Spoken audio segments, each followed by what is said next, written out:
기도의 루틴을 만들다라는 제목으로 같이 말씀을 나누도록 하겠습니다. 운동선수들과 관련한 뉴스 기사들을 보다 보면 종종 등장하는 단어가 있습니다. 바로 루틴이라고 하는 단어예요. 루틴이란 특정한 작업을 실행하거나 최상의 역량을 발휘하기 위해서 습관적으로 하는 일련의 동작이나 절차를 이야기합니다. 이 루틴이라고 하는 단어는 루트와 같은 어원에서 온 단어로 길이라는 뜻과 깨다라는 의미를 가지고 있습니다. 즉 일상에 가지고 있는 고정적인 관념들을 자신의 길을 만드는 것이 루틴이에요. 그렇게 누군가 똑같은 모습이 아니라 저마다의 다른 모습과 다른 행동이 있는 것을 보게 됩니다. 운동선수들에게 있어서 루틴은 굉장히 중요합니다.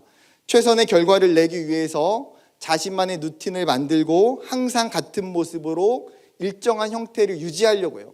왜요? 어떤 예기치 못한 상황과 환경이 있더라도 흔들리지 않고 똑같은 실력을 발휘하기 위해서.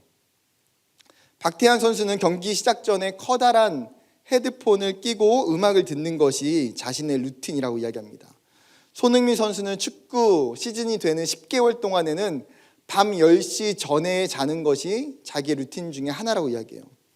EPL 레스터시티 공격수였던 제이미 바디라는 선수는요, 경기 전에 에너지 음료수 3캔을 먹고 경기를 뛰는 게 자신의 루틴이라고 이야기합니다. 선수들마다 굉장히 특별하고 고유한 루틴이 있는 것들을 보게 돼요. 그것은 비단 운동선수들뿐만 아니라 각자의 직업에서 각자의 삶에서도 나타나는 현상들입니다. 설교를 하는 저도 이 주일날 예배를 준비하고 이 예배 가운데 나오기 전에 나름의 루틴들이 이제 몇 달 동안 있다 보니까 생기는 것을 보게 돼요. 교역자실에서 내려오기 전에 반드시 이를 닦고 생리식염수로 코를 세척하고 또 가글을 하고 입을 헹구고 내려옵니다. 30분 전에 먼저 내려와서 음향부스에서 마이크를 체크하고 방송실에 가서 혜민자매랑 그날에 있을 또 방송 PPT를 체크합니다. 그리고 내려와서 예배를 위해서 기도하고 정수기에 가서 물을 떠다가 올려놓고 주보를 챙겨요. 매주 비슷한 루틴을 가지고 예배에 임하는 제 모습을 보게 돼요. 아마 여러분 각자도 자신의 삶에 분명한 루틴이 존재할 거예요. 여러분 루틴이라고 하는 것은 다른 표현으로 말하면 아마 습관이라고도 말할 수 있을 것 같습니다. 그렇다면 여러분 신앙생활에 있어서 우리의 루틴은 어떻습니까? 구체적으로 요즘 함께 말씀을 나누고 있는 기도에 대해 관련해서 여러분 기도에 관한 여러분의 루틴은, 기도에 관련된 여러분의 습관은 어떻습니까? 오늘 저는 기도의 4번째 시리즈를 통해서 여러분 기도의 습관화가 얼마나 중요한지, 그리고 그 습관화를 어떻게 만들어 갈 건지를 같이 살펴보기를 원합니다. 말씀으로 들어가서 오늘 본문의 배경인 누가복음 22장은 예수님과 그 제자들의 마지막 동행의 장면을 보여주고 있습니다. 유월절에 맞춰서 예수님과 제자들의 최후의 만찬을, 마지막에 식사를 나누세요. 그리고 예수님께서 그 식사 가운데에 떡과 포도주를 나누시면서 이것이 나의 피와 나의 살을 기념하는 성찬 예식이라고 또한 가르쳐 주십니다. 그리고 예수님은 대야에 물을 떠서 제자들의 발을 씻겨 주시기도 하십니다. 예수님의 특별한 행동은 이제 제자들을 떠나서 십자가의 길을 걸으셔야 하기 때문이에요. 이제 잠시 후면 종교 지도자들과 로마 군병들에게 붙잡히게 될 것을 아셨어요. 여러분 그럼에도 불구하고 예수님은 그 길을 피하지 않으세요. 오히려 어떻게 하십니까? 자신의 마지막 시간을 어떻게 사용하고 계세요? 기도로 사용하고 계세요. 십자가의 그 사명 앞에 예수님은 기도로 준비하십니다. 그런데 오늘 본문을 유심히 살펴보다 보면 기도하시는 예수님을 어떻게 표현하고 있습니까? 습관을 따라 감람산에 가시매. 쉬운 성경과 새번역 성경은 늘 하시던 대로라고 번역하고 있어요. 습관을 따라 늘 하시던 대로. 즉 무슨 말입니까? 예수님께서 감람산에 기도하러 가신 것이 처음이 아니라는 거예요. 이미 수차례 그곳에서 기도하러 가신 적이 있었다라는 것이죠. 여러분 그렇기 때문에 예수님을 배신한 가룟 유다가 제사장들과 로마의 군병들을 데리고 예수님께 왔을 때에 예수님을 너무나 쉽게 찾는 것을 보게 돼요. 여러분, 넓은 산에서 그리고 깜깜한 새벽에 기도하고 있는 사람을 찾는 게 쉬운 일일까요? 이스라엘의 감람산이 우리나라와 같이 나무가 울창한 숲이 아니라 할지라도 사실은 결코 쉬운 일이 아니에요. 즉 가룟 유다는 지금 예수님이 감람산 어느 장소에서 기도하고 있는지를 분명히 알고 있어요. 왜요? 그곳이 기도하시는 것이 예수님의 습관이기 때문이에요. 여러분, 우리는 습관이라고 말할 때에 한두 번 반복하는 것을 습관이라고 이야기하지 않아요. 예를 들어서 여러분 1년에 한 번 저녁에 야식으로 족발을 먹으면서 나는 야식으로 족발을 먹는 게 습관이야 이렇게 말하는 사람은 아마 없을 거예요. 즉 오랜 시간 지속해 온 행동이나 여러 차례 반복하는 행동을 습관이라고 이야기해요. 마가복음 1장의 공생의 사역 초기의 모습을 보게 되면 예수님께서 열병에 걸려있는 베드로의 장모를 고치세요. 예수님께서 기적적으로 아픈 사람을 고치셨다는 그 소식이 그 마을에 순식간에 퍼지게 돼요.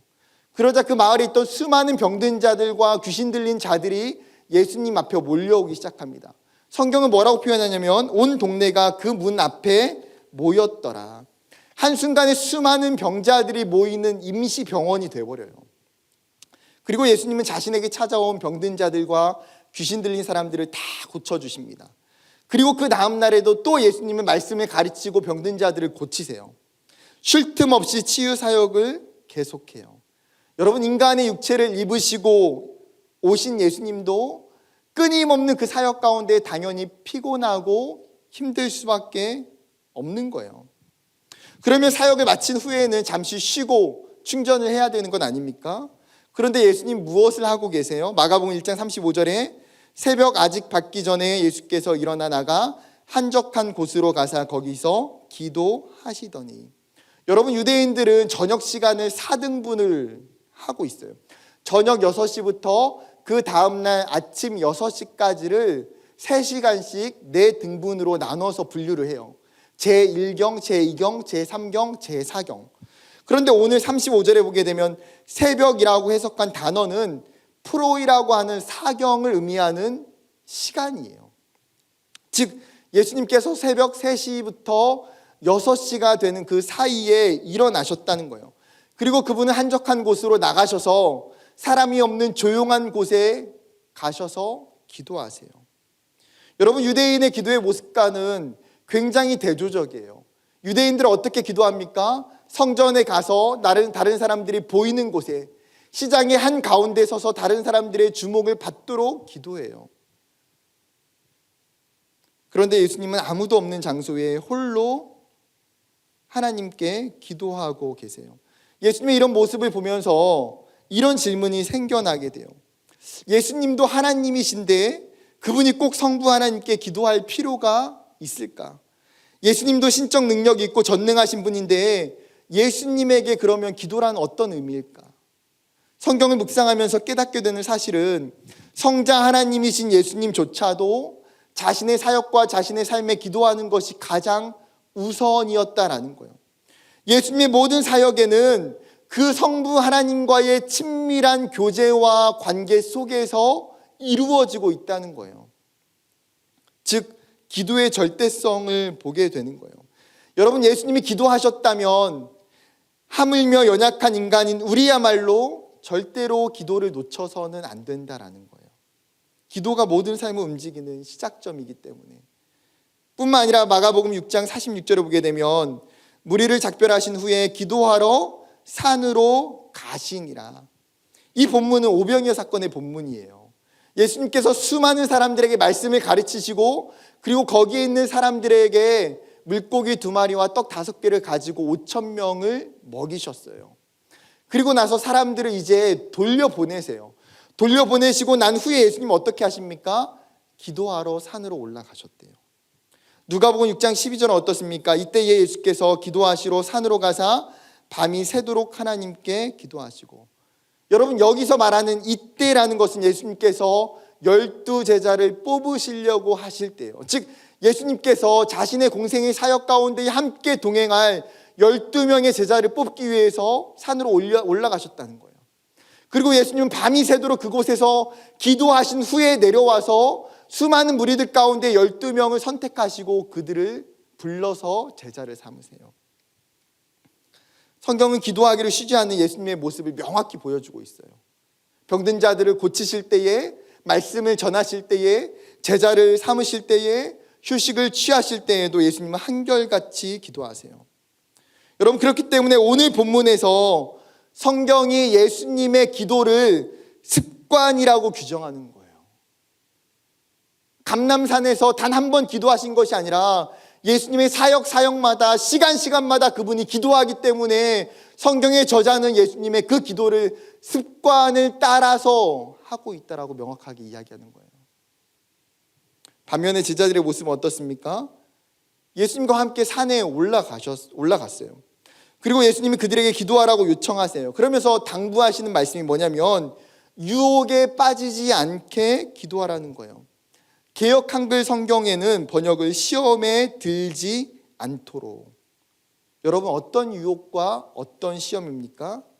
잠시 후에 로마의 군병들에게 내가 붙잡혀가고 채찍에 온 몸이 찢기는 고난을 당하고 흉악한 범죄자가 달리는 그 수치의 십자가에 내가 매달려 내 손과 내 발에 못이 박힐지라도 그로 말미암아 물과 피를 다 쏟아 죽게 될 때에 너희가 경험하게 될 낙심과 좌절과 절망과 후회로부터 넘어지지 않도록 기도하라는 거예요. 그리고 예수님은 제자들이 보이는 가까운 곳에 서서 땀이 핏방울이 될 때까지 기도하고 계세요.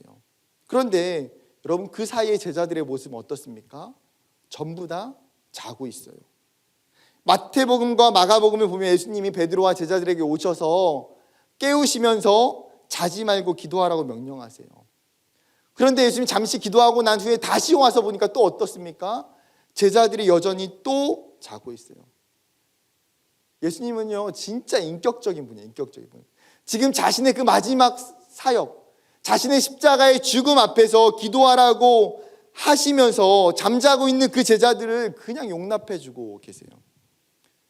여러분, 저 같으면요, 정말 답답해서 그 졸고 있는 그 제자들, 그 베드로 뒤에 가가지고 등짝 스매싱 날리면서 야 베드로, 너 정신줄 안 잡을래? 너 정신줄 차리고 너 기도해. 그렇게 이야기했을 것 같아요. 여러분, 마지막 그 순간에 마음을 모아서 함께 기도해야 되는 건 아닙니까? 가장 중요한 순간, 다른 때야말로 아니고 지금 이 십자가의 사역의 마지막 순간에는 깨어서 기도해야 되는 것 아니에요? 여러분, 제자들의 모습 속에는 기도의 습관이 전혀 없어요. 그도 그럴 것이 예수님께서 사역을 마치고 종종 기도하러 산에 가시잖아요. 신기하게도 여러분, 사복음서에 보게 되면 자진해서 예수님과 함께 따라서 기도하러 올라가거나 예수님께 나는 따라가면 안 되냐라고 요청하는 장면이 단 한 번도 없어요. 개인적으로는 제자들의 마음이 살짝 이해가 돼요. 어린 시절 저희 부모님이 새벽 기도를 가실 때에 저와 제 동생이 있는 방에 항상 들어오셔서 축복 기도를 하시고 새벽 예배에 가셨어요. 손을 잡고 기도하시거나 몸에 손을 얹고 기도하셨어요. 그러다 보면 여러분, 사람이 가끔씩 의식적으로 깰 때가 있어요. 그러면 저는 절대 눈을 뜨지 않아요. 혹여나 눈을 뜨게 되면 새벽에 붙잡혀 갈까 봐 티가 나지 않도록 안정적으로 천천히 이렇게 숨을 내쉬면서 부모님의 기도가 끝날 때까지 자는 척해요. 어릴 때는 부모님 따라가는 게 싫고 더 자고 싶고 더 쉬고 싶은 거예요. 부모님이 그 시간에 새벽 기도 가는 거 제가 알고 있어요. 왜요? 가족이니까요. 부모님이 어떻게 신앙생활하고 있는지를 제가 보고 알고 있다라는 거예요. 제자들도 마찬가지 아닙니까?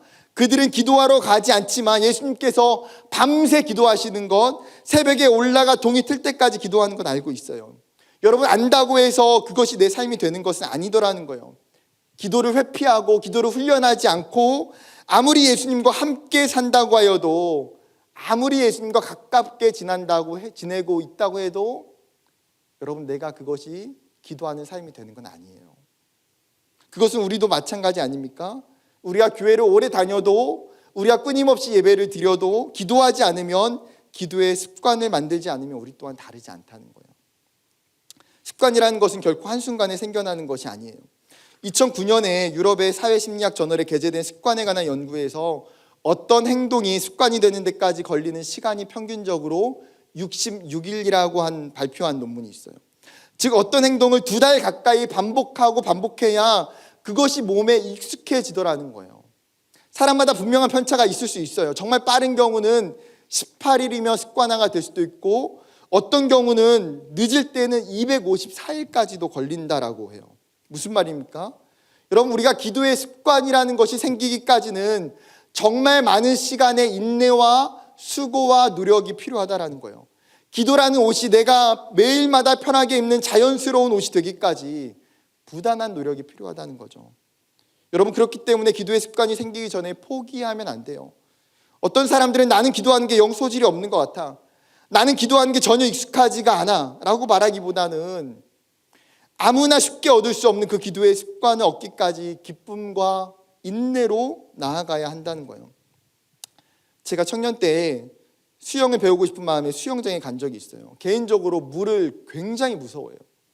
한 번은 저수지에서 어렸을 때 놀다가 빠져 죽을 뻔한 적이 있어가지고 물에 대한 공포가 있어요.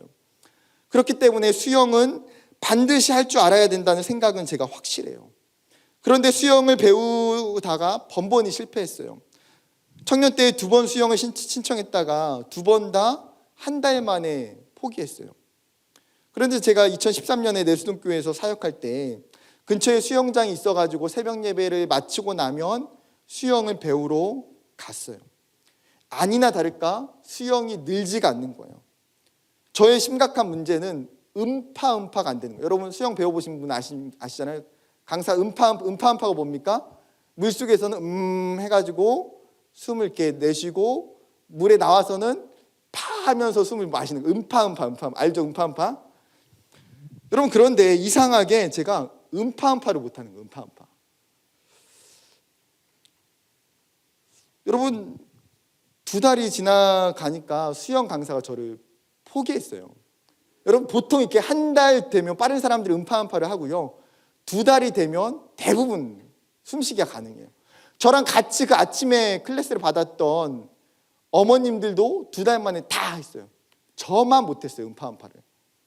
그런데 제가 그래도 나름 작심을 했잖아요. 3달째 또 등록을 했어요. 또 등록을 해서 다니기 시작했어요. 음파도 못하면서 3달째 나오니까 수영 강사가 다소 놀라는 눈치였어요. 왜 나왔을까? 그런데 3달이 넘어가면서 제가 드디어 음파를 터득했어요. 와, 진짜 얼마나 기쁘던지. 여러분, 그 기쁨은요 말로 할 수가 없어요. 음파가 되는 그날. 여러분, 그 후에 숨쉬기가 되니까 자유형, 평형, 배형, 저병까지 수영을 배우게 됐어요. 그렇게 1년을 수영을 다녔어요. 지금도 10년이 지났지만 그때 배웠던 것을 몸으로 기억하기 때문에 수영이 돼요. 나름 그 석관동의 그 돌고래 그 정도 그냥 그 정도 해요. 여러분, 기도도 마찬가지예요. 여러분, 처음 기도에 숨을 쉬는 것이 어려울 수 있어요. 입술을 열고 말로 표현하며 기도하는 것이 시간이 걸릴 수 있어요. 그런데 끝까지 포기하지 않고 그 기도함이 내 몸의 습관화가 될 때까지 반복해야 돼요. 기도가 익숙해지기까지 멈추지 않아야 돼요. 여러분, 그렇다면 한 걸음 더 구체적으로 나아가서 기도의 습관과 기도의 루틴을 만들기 위해서 어떻게 해야 될까요? 첫 번째는 기도의 시간을 정해야 돼요. 여러분, 기도함에 있어서 우리의 가장 큰 장애물은 사실 분주함이에요. 매일마다 반복되는 일상 속에 해야 될 일들이 너무나 많아요. 현대인들이 느끼는 여러분 마음의 분주함과 육체적인 분주함은요 다 있어요. 누구나. 내 시간이 정말 24시간이 아니라 30시간이었으면 좋겠다라고 생각할 때가 하루 이틀이 아니에요. 문제는 여러분, 그 분주함으로 인하여서 내 삶에 가장 미뤄지기 쉬운 게 뭐예요? 기도하는 일이고 내 경건의 시간을 하나님께 보내는 일이에요. 왜냐하면 내 삶에 고정된 기도의 시간이 없기 때문에. 앤드류 머레이가 이렇게 이야기해요. 일정한 기도 시간이 없는 사람은 기도하지 않는 사람이다.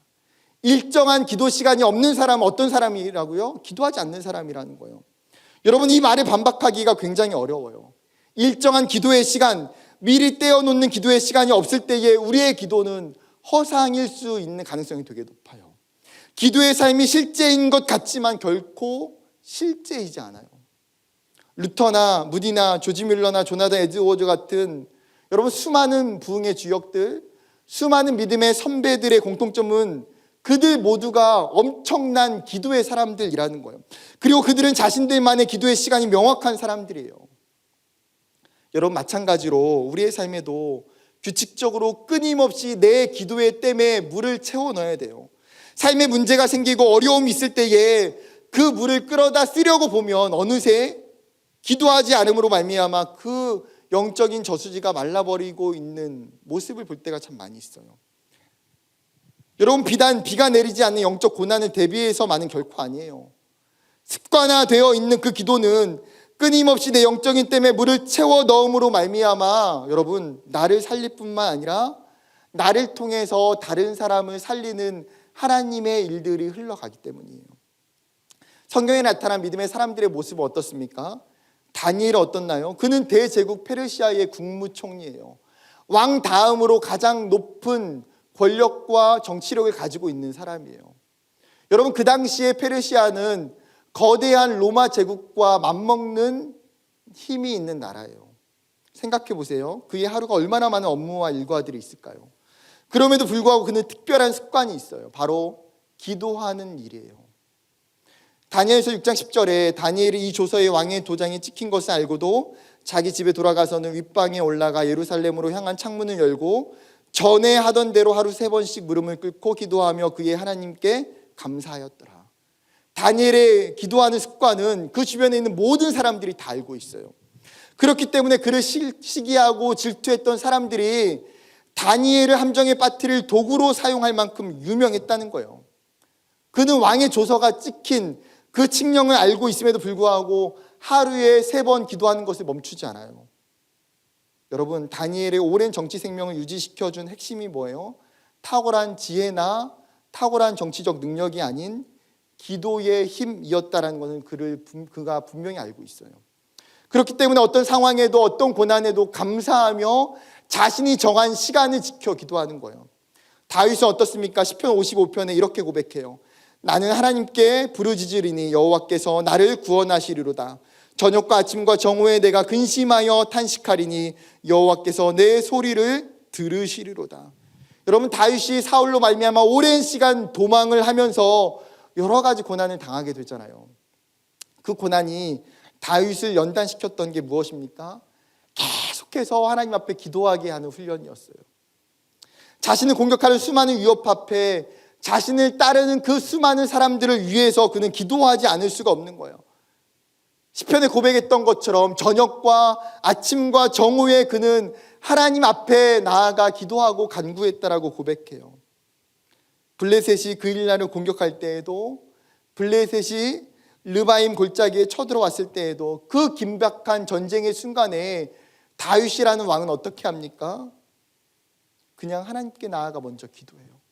여러분, 전쟁 가운데에 있는 왕이 어떻게 이게 가능합니까? 평상시에 주어진 시간을 하나님께 기도했기 때문에 어떤 상황이 와도 먼저 하나님 앞에 나아가 기도할 수가 있는 거예요. 그렇다면 여러분, 이제 우리의 모습으로 돌아와서 우리의 모습을 살펴보세요. 우리는 하나님이 허락하신 시간을 어떻게 사용하고 있습니까? 여러분, 우리의 인생이 하나님이 나의 인생의 주인이심을 고백한다는 것은 내 삶의 소유가 하나님이라는 거예요. 여러분, 그 말은 내 삶의 시간의 소유 또한 누구에게 있다는 거예요? 하나님께 있다는 거예요. 결국 우리는 어떤 존재입니까? 하나님이 나에게 주신 인생과 하나님 나에게 주신 시간의 청직이에요. 하나님이 주신 시간을 잘 사용해야 될 의무가 있는 사람이에요.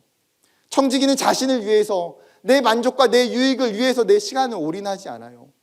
하나님이 나에게 주신 그 귀한 시간을 하나님을 위해서, 경건을 위해서, 거룩한 삶을 위해서 살아가는 거예요. 2년이 넘는 코로나의 시기를 경험하면서 우리에게 달라진 것이 있어요. 달라진 삶의 한 가지 특징은 자기 시간이 늘어났다는 거예요. 친구와 사람들을 만나기가 어렵고, 학교가 온라인 수업으로 인해서 학교 오고 가는 시간들, 공강하는 시간들이 사라졌어요. 회사에서 회식할 일들이 줄어들고 야근할 일들도 줄어들어요. 멀리 여행 가고 싶어도 대한민국을 벗어나기가 어려워요. 과거에 나에게 없었던 집에서 보내는 나 혼자만의 시간들이 생겨나기 시작했어요. 다르게 생각하면 여러분, 그 말은 기도할 수 있는 시간들이 우리에게 많아졌다라는 거예요. 다르게 이야기하면 나에게 주어진 그 시간을 가지고 내가 기도할 수 있는 습관을 만들 수 있는 상황이 되어졌다라는 거예요. 그렇게 여러분, 위기의 상황이 우리에게는 또 하나의 기회가 되는 거죠. 기도의 시간을 작정하고 기도의 시간을 확보해야 한다는 거예요. 아침 일찍 일어나서 기도할 수도 있어요. 회사에 일찍 가서 큐티를 하고 기도할 수도 있어요. 저녁에 잠들기 전에 기도의 시간을 가질 수도 있어요. 중요한 것은 분명한 기도의 시간, 지속 가능한 기도의 시간, 반복적인 기도의 시간을 정해놓는 거예요. 여러분, 기도의 시간은 나의 짜투리 시간을 하나님께 드리는 거 아니에요. 조지 뮬러가 항상 그가 고백하고 이야기했던 건 뭐냐면, 내 삶에 있어서 가장 최고의 시간을 나는 하나님 앞에 기도하는 일에 드리겠다는 거예요. 굉장히 몸이 허약함에도 불구하고 그냥 아침 일찍 일어나 기도로 하나님께 나아가요. 여러분, 즉 진짜 지혜로운 사람은 나의 가장 좋은 시간을 기도로 사용하는 사람이에요. 여러분, 청년 사역자로서 영적인 부모로서 청년들에게 권면합니다. 아침을 깨우고 새벽을 깨워야 돼요.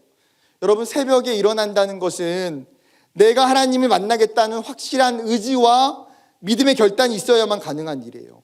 나의 삶의 우선순위가 하나님께 기도하는 일이라고 고백하는 사람들이 새벽에 일어날 수 있는 거예요. 여러분, 살면서 피곤하지 않는 사람 아무도 없어요. 게으름과 나태함이 여러분 끊임없이 우리를 유혹해요. 그럼에도 불구하고 우리의 육체를 굴복시키고 우리의 마음을 드리는 것, 새벽 고요한 시간에 하나님을 찾아야 돼요. 하루를 시작하면서 오늘 하루를 하나님께 의탁하는 거예요. 나의 수많은 일과와 직장과 수많은 만남의 관계 속에서 하나님이 내 삶을 인도하시고 하나님이 내 삶 가운데 동행하시기를 간구해야 돼요. 내가 공부할 때에, 내가 해야 되는 직장의 일들 가운데에 하나님이 오늘 하루도 나에게 지혜를 주시고 하나님이 나에게 능력을 주시기를 간구해야 돼요. 백용현 목사님이 기도학교라는 책에서 이렇게 이야기하세요. 새벽에 잠을 자면 꿈을 꾸지만 새벽에 기도하면 꿈이 이루어집니다. 당신이 새벽을 소중히 여기면 새벽이 당신을 소중한 사람으로 만들어 줄 것입니다. 사람들은 누구나 아침에 일어나면 거울을 보듯이 새벽 기도는 하루를 시작하기 전 하나님 앞에 자신을 비추어 보는 영혼의 거울입니다. 여러분의 아름다운 꿈이 새벽의 시간을 통해서 빚어지고 준비되고 만들어질 줄 믿어요. 새벽에 그 기도하는 것이 나와의 먼 이야기가 아니에요. 여러분, 믿음이 있어서 가능한 일이 아니에요. 여러분, 그렇기 때문에 새벽을 깨우고 하나님 앞에 나오는 여러분 되기를 주님의 이름으로 축복합니다. 두 번째는 기도의 장소를 정해야 돼요. 성경을 보다 보면 예수님이 기도하셨던 장소가 어디예요? 여러분, 공통적으로 산이에요. 산. 감람산에서, 때로는 그냥 산에서 예수님 기도하세요. 여러분, 예수님은 산에 올라가기를 좋아하세요. 여러분, 산이라는 곳은 어떤 곳입니까? 하나님이 창조하신 가장 아름다운 세계를 온전히 간직하고 있는 장소예요. 산은 고요한 장소이자 하나님을 친밀하게 만날 수 있는 좋은 장소예요. 기도하기 좋은 장소가 산이에요. 그리고 또 성경을 보면 제자들이 어디서 기도합니까? 사도행전 1장 13절과 14절 보게 되면, 들어가 그들이 유하는 다락방으로 올라가니 베드로와 요한과 야고보, 안드레와 빌립, 도마와 바돌로메오, 아테와 및 알페오의 아들 야고보, 셀로신 시몬, 야고보의 아들 유다가 다 거기 있어 여자들과 예수의 어머니 마리아와 예수의 아우들과 더불어 마음을 같이하여 오로지 기도하기에 힘쓰더라. 지금 제자들과 120명의 사람들이 모여서 어디서 기도해요? 마가의 다락방에서 기도해요. 기도할 때 어떤 일이 일어납니까? 그곳 가운데에 하나님 예수님이 약속하셨던 성령이 임재하게 되고 각 사람이 자기의 방언으로 말하고 듣는 기적을 경험하게 돼요. 시간이 조금 더 흘러서 사도행전 12장에 보게 되면 베드로가 헤롯에게 붙잡혀서 감옥에 잡히게 돼요. 그리고 베드로가 죽기 일보 직전의 상황에 처하게 돼요. 그때 성도들의 모습을 성경은 이렇게 기록합니다. 사도행전 12장 12절, 깨닫고 마가라는 요한의 어머니 마리아의 집에 가니 여러 사람이 거기에 모여 기도하고 있더라. 지금 베드로를 위해서 많은 사람들이 모여서 기도하고 있어요. 그런데 그 장소가 어디입니까? 마가라는 요한의 어머니 마리아의 집, 즉 사도행전 1장에 이야기했던 그 마가의 다락방을 초대교회 공동체는 여전히 기도의 장소로, 기도의 아지트로 사용하고 있어요. 또한 사도행전 3장 1절을 보게 되면 제9시 기도 시간에 베드로와 요한이 성전에 올라갈세. 지금 오후 3시 기도하는 시간에 베드로와 요한이 어디에 가서 기도합니까? 성전에 올라가서 기도한다는 거예요. 베드로와 요한뿐만 아니라 수많은 유대인들이 기도하는 장소가 어디예요? 예루살렘 성전이에요. 성전의 목적, 성전의 존재 이유는 기도하기 위함이에요. 이사야의 말씀과 마가복음의 말씀이 이렇게 기록해요. 내가 곧 그들을 나의 성산으로 인도하여 기도하는 내 집에서 그들을 기쁘게 할 것이며 그들의 번제와 희생을 나의 제단에서 기꺼이 받게 되리니 이는 내 집은 만민이 기도하는 집이라 일컬음이 될 것임이라. 이에 가르쳐 이르시되 기록된 바 내 집은 만민이 기도하는 집이라 칭함을 받으리라 하지 아니하였느냐. 너희는 강도의 소굴을 만들었도다 하시매. 여호와의 집에서 기도하는 것이야말로 하나님의 영적 기쁨을 충만하게 하는 일이라는 거예요. 그것은 유대인들을 넘어 수많은 이방인들까지 모든 나라와 모든 열방이 그곳 가운데에 만민이 기도하는 집으로 내가 삼겠다라는 거예요. 여러분, 성전의 가장 중요한 역할, 성전의 가장 중요한 기능은 기도하기 위함이에요. 여러분, 예수님은 우리에게 기도할 수 있는 좋은 장소를 주셨어요. 그게 우리의 교회예요. 예배뿐만 아니라 여러분의 삶에 시간 교회에 나와서 기도하는 것, 여러분 언제든지 기도할 수 있다는 거예요. 마지막으로 중요한 기도의 장소가 있어요. 그것은 자신의 골방이에요. 마태복음 6장 6절, 너는 기도할 때 내 골방에 들어가 문을 닫고 은밀한 중에 계신 내 아버지께 기도하라.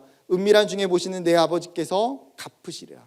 여러분, 여기서 이야기하는 골방이라는 헬라어 단어는 창고 혹은 집안 혹은 침실이라고 의미하는 단어예요.